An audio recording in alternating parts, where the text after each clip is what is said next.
কিন্তু মেহেদী হাসান মিরাজকে নেওয়া উচিত ছিল। মুস্তাফিজ এতটা ইম্প্যাক্ট যুক্তরাষ্ট্রের পিচে নাও হইতে পারে। সে এখন এমপি, তার পলিটিক্যাল ক্যারিয়ার আছে। টি-20 ফরম্যাটে যেহেতু সে ধরুন ইন্ডিয়ার আইপিএলের মতো একটা ফরম্যাট যেখানে ইন্টারন্যাশনাল প্লেয়ার্সরা সবাই থাকে, সেখানে সে ভালো করেছে। সো আমাদের আশা, আমরা এক্সপেক্টেড যে মুস্তাফিজ আমাদের এখানেও ভালো করবে। আইপিএলে তো মুস্তাফিজ অনেক ভালো করেছিল, তার থেকে আমরা সবসময় অনেক বেশি আশাবাদী হয়ে থাকি। যেমন ধরেন যে সে আইপিএলে অনেক ভালো ভালো প্লেয়ারের সঙ্গে খেলতে পাইছে, হ্যাঁ, এটা তার জন্য অনেক বড় একটা লার্নিং পয়েন্ট ছিল। আশা করি ওই শিক্ষাটাকে সে আমাদের বিশ্বকাপে কাজে লাগাবে এবং তার থেকে আমরা আরও ভালো কিছু আশা করি। পৃথিবীর 1 নম্বর অলরাউন্ডার হিসেবে এতদিনও খেলেছেন, বাংলাদেশের জন্য অনেক কিছুই দিয়েছেন এবং আমরা ওর কাছ থেকে অনেক কিছুই পেয়েছি। সেটার হিসাব করতে গেলে আসলে শেষ হবে না, কিন্তু শেষ বিশ্বকাপ কি না এটা একান্তই তার নিজের ব্যাপার। এখানে বিসিবি বোর্ড আছে, তার নিজস্ব লাইফ আছে, সে এখন এমপি, তার পলিটিক্যাল ক্যারিয়ার আছে। তবে যতটুকু বোঝা যাচ্ছে সে সেদিন একটা কথায় বলেছে যে আমি আর বেশি দিন নেই, এখন নতুনদেরকে নিয়ে চিন্তা করেন। তো সেখান থেকে মনে হতে পারে যে সাকিব আল হাসানের এটা মনে হচ্ছে শেষ বিশ্বকাপ, তবে উনি খেলতে চাইলে খেলতে পারেন, আমার যেটা মনে হয় আর কি।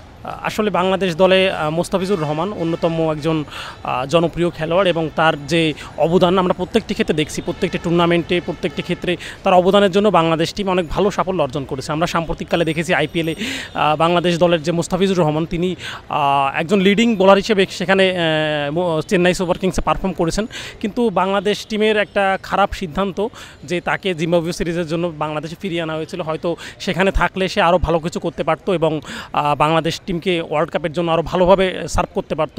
কিন্তু বাংলাদেশ টিম যদিও তাকে নিয়ে আসছে, সে আশা করি সে ভালো পারফর্ম করবে, যেহেতু সে আইপিএল এত সুন্দর পারফর্ম করছে বাংলাদেশের। তো আমার কাছে মনে হয় যে মোস্তাফিজ ভালো করতে পারেন এই হিসেবে যে এইবার উনি আইপিএলে খুবই ভালো একটি পারফরমেন্স দেখিয়েছিলেন, যদিও ওনার ইকোনমি কিছুটা বেশি ছিল, বাট এটাও সত্য যে উনি একজন উইকেট টেকার হিসেবে উনি ওনার রোলটা পালন করার চেষ্টা করেছেন। সো ওই হিসেবে দেখতে গেলে ইভেন তো উনি যে জিম্বাবুয়ের সাথে 4 নম্বর যে ম্যাচটা খেলেছেন সেখানে উনি মোটামুটি ভালো পারফরমেন্স দেখিয়েছেন এবং ওইখানে তিনি প্লেয়ার অফ দ্য ম্যাচও হয়েছেন। সো আমরা যদি এই কিছুদিনের পারফরমেন্সগুলো দেখার চেষ্টা করি, সেখান থেকে আমরা এই ডিসিশনেই উপনীত হতে পারি যে মোস্তাফিজ আসন্ন টি-20 ওয়ার্ল্ড কাপেও খুবই ভালো পারফরমেন্স করবেন এবং ওই আশাটাই আমরা সবাই রাখি আর কি। ধন্যবাদ।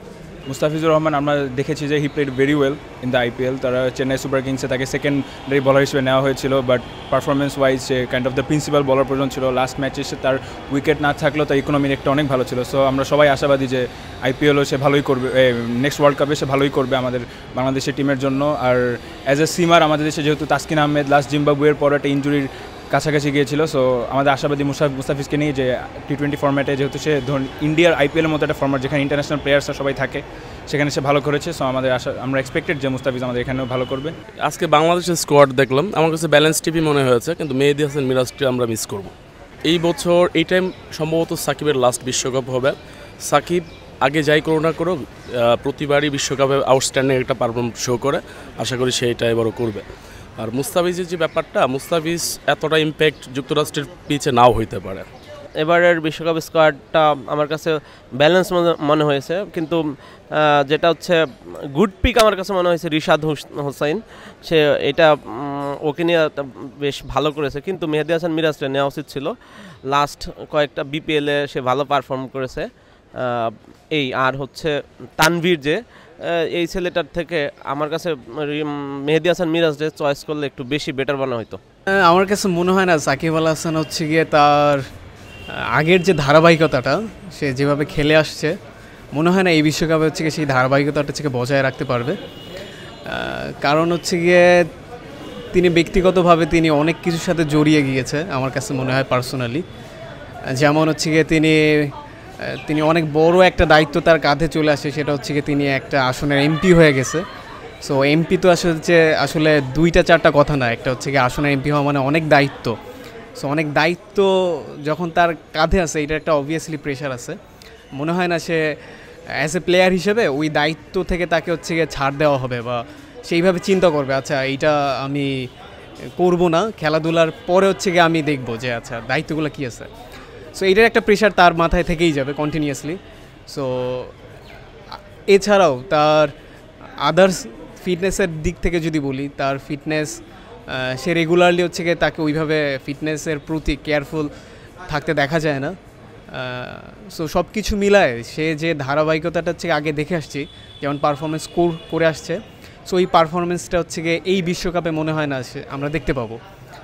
আর পরবর্তী বিশ্বকাপে তিনি হচ্ছে গিয়ে খেলতে পারবে কি না, আমার কাছে মনে হচ্ছে কি সাকিব আল হাসানের পরবর্তী বিশ্বকাপে খেলার ব্যক্তিগত জায়গা থেকেই তার ডিসিশনটা নেওয়া উচিত যে তিনি নিজেই সিদ্ধান্ত নেবে তিনি আর খেলবে না। এর কারণটা হচ্ছে গিয়ে তিনি হচ্ছে গিয়ে একটা টাইম হচ্ছে যখন প্লেয়ার ছিল পুরোপুরিভাবে একটাই দায়িত্ব ছিল প্লেয়ার হিসেবে ফুল কন্ট্রিবিউশনটা হচ্ছে খেলায় দেওয়া। এখন তার এই দায়িত্বের জায়গা থেকে তার কাছে আরেকটা দায়িত্ব চলে আসছে, সেটা হচ্ছে গিয়ে জনগণের হচ্ছে গিয়ে কল্যাণ সাধন করার একটা দায়িত্ব তার কাঁধে চলে আসছে। আর আমার কাছে মনে হচ্ছে খেলাধুলার চাইতে এই দায়িত্বটা অনেক বড় দায়িত্ব এবং এই দায়িত্বটা অনেক সিনসিয়ারলি তার হচ্ছে গিয়ে পালন করা উচিত, এবং এটা পালন করতে গিয়ে তার অন্য দিকে ফোকাস দিয়ে এই দায়িত্বটা মনে হয় না সে দুইটা কন্টিনিউয়াসলি খুব ভালোভাবে পালন করতে পারবে।